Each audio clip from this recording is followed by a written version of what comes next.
6 jets, 7 decades, one squadron that nearly ceased to exist. You know the Thunderbirds for their diamond formation and roaring flybys, but behind the spectacle is a story most never hear. It includes a fuel crisis that cut a season to just 6 shows, a crash that shut the program down, and the only era when both American demonstration teams flew the exact same fighter. It starts at Luke Air Force Base in 1953.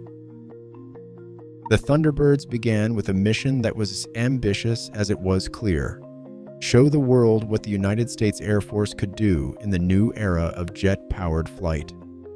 In the spring of 1953, at Luke Air Force Base in Arizona, a handful of pilots and maintainers came together for a 6-month training period that would set the foundation for everything that followed. Their official activation came on May 25, 1953, under the name 3600th Air Demonstration Flight. The Air Force handed them 3 objectives: demonstrate precision flying at the very edge of what jets could do, inspire public trust and interest in military aviation, and prove to both Americans and allies that the Air Force was ready for any challenge. The original pilots, men like Captain James McCoy and Lieutenant Colonel Robert H., saw it as more than a public show. As McCoy wrote in a letter home, they wanted to prove that jet aircraft could be flown in tight formations, the way we had done with prop planes. No matter the speed, the precision must be perfect. Their commitment ran deep, but their equipment set certain limits. The first Thunderbirds flew the Republic F-84G Thunderjet, a straight-wing fighter bomber that had already seen combat in Korea. The F-84G was reliable and stable, traits that made it well-suited for early aerobatic routines, but it could not break the sound barrier. Its top speed hovered around 620 miles per hour, just under Mach 0.85. That meant the team's earliest routines focused on tight, low-speed formations and controlled rolls, rather than the high-speed passes that would come later. The F-84 demanded careful handling. Its straight wings gave pilots a predictable feel, but also limited how aggressively they could maneuver. Maintenance was a constant challenge, with ground crews logging long hours to keep the jets in top shape. Yet, despite these hurdles, the Thunderbirds quickly made a name for themselves. Their first public demonstration took place in May 1953, even before the official order arrived, and the response from the crowd left no doubt that the Air Force's new ambassadors had found their audience. From the start, the Thunderbirds' mission was about more than just flying. Every show was a statement of discipline, teamwork, and technological progress. But as the jet age raced ahead, the team's straight-wing Thunderjets began to look outpaced. The Air Force wanted to show the world not just precision, but also speed, and the Thunderbirds would soon need an aircraft that could deliver both. Speed was the new frontier. In the summer of 1956, the Thunderbirds traded their F-84s for the North American F-100C Super Sabre, the Air Force's first operational supersonic fighter. The F-100C could push past Mach 1, powered by a Pratt & Whitney J57 engine with afterburner, and reach speeds up to 864 miles per hour. This leap was not just about breaking the sound barrier. It was about showing the world that American air power could outpace anything in the sky. Logistics became a new priority. The F-100C needed specialized maintenance and a steady flow of spare parts, far more than the old Thunderjets. Luke Air Force Base, where the team had started, was already stretched thin, supporting pilot training. Planners at Air Force headquarters saw the writing on the wall and decided that if the Thunderbirds were going to fly the Super Sabre safely and reliably, they needed a home built for high-performance jets. On June 1st, 1956, the official relocation order came down.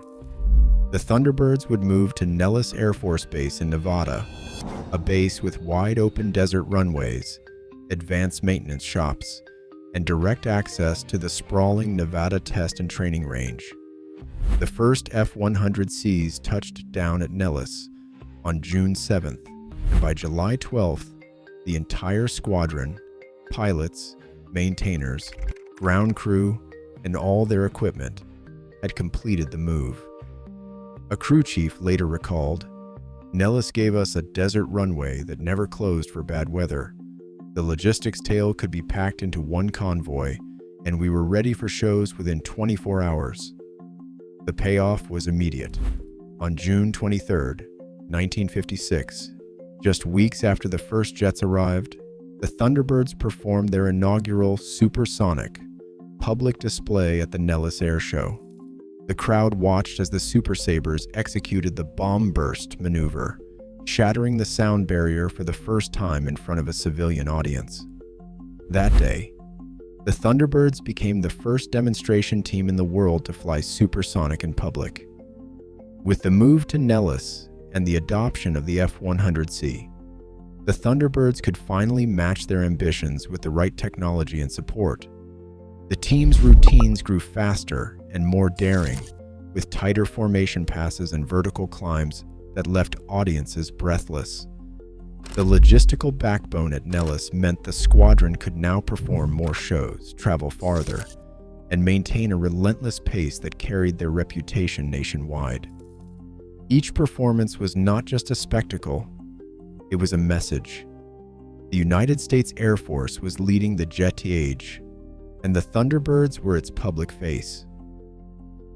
By the late 1960s, the Thunderbirds had become the face of American air power, drawing crowds in the tens of thousands and earning headlines across the country.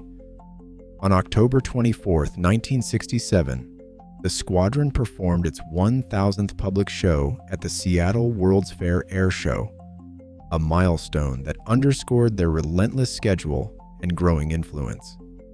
That day, 250,000 spectators watched as the team executed the Diamond 10 formation, a display that combined technical mastery with the unmistakable roar of jet engines.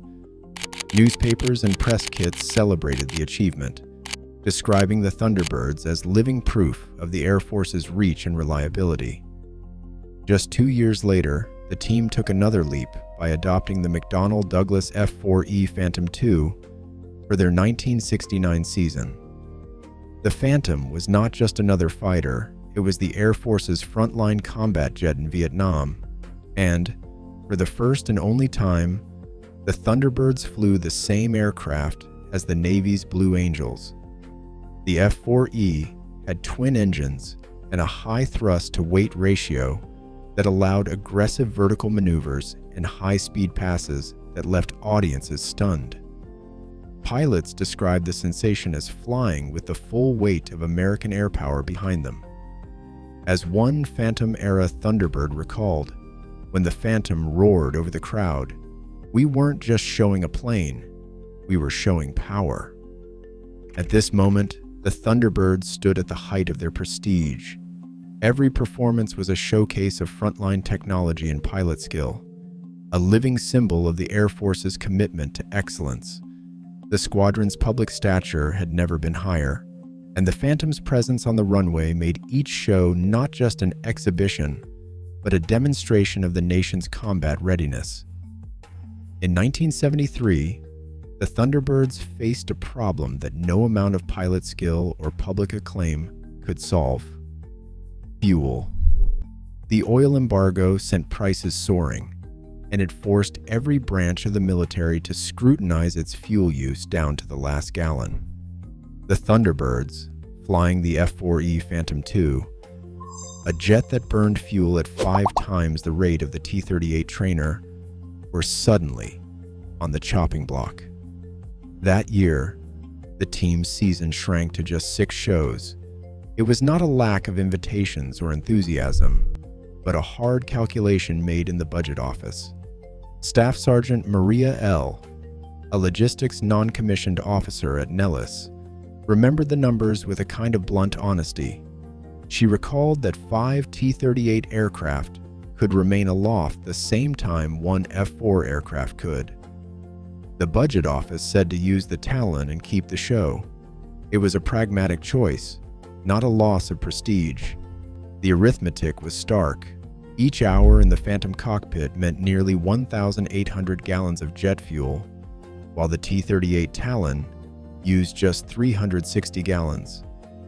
The Air Force brass did not want to ground the squadron entirely, but they could not justify the spectacle at that cost.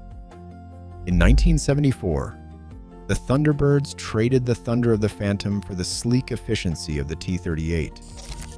The Talon was not a frontline fighter, but it was fast, agile, and inexpensive to operate. For the first time, the team's routines were dictated as much by global economics as by aviation ambition. The fuel crisis had made it clear even the Air Force's most visible symbols had to adapt or risk disappearing from the sky. A training flight in January 1982 changed everything. During a routine maneuver, a 4-ship diamond of T-38 Talons crashed at Nellis, claiming the lives of 2 pilots and forcing the Thunderbirds into a 6-month stand-down. The accident board traced the disaster to a breakdown in cockpit communication and gaps in formation procedures. Major Richard D., the team's safety officer, later wrote, "A single syllable can change destiny. We learned to speak louder together." In the months that followed, every checklist, every briefing, and every simulator session was rewritten. Cross-checks became mandatory. Formation calls were standardized and repeated. The squadron's culture shifted. Accountability wasn't just a word, it was a daily practice. When the Thunderbirds returned to flight in 1983, they did so in the cockpit of the F-16A Fighting Falcon. The new jet offered more than speed. It brought digital flight controls, a glass cockpit, and fly-by-wire precision that let pilots focus on the formation, not the workload. The F-16's agility and reliability restored the team's edge and public confidence. 9 years later, in 1992, the squadron upgraded again, this time to the F-16C. The Block 50 variant introduced advanced avionics, more powerful engines, and even tighter control. Captain Sarah Kay, a current pilot, describes the experience simply. "With the F-16, we're not just flying, we're dancing with technology." Every show since the stand-down has been shaped by that cycle of loss, learning, and renewal. The Thunderbird's modern era stands on a foundation of safety, discipline, and digital innovation, proof that the drive for excellence never stands still. Every maneuver is more than spectacle. It is a living signal of American readiness and resolve. As global air power evolves, the Thunderbirds remain both ambassadors and a recruiting force, showing what discipline and innovation can achieve. Their legacy is not just precision, it is the promise that excellence never stands still.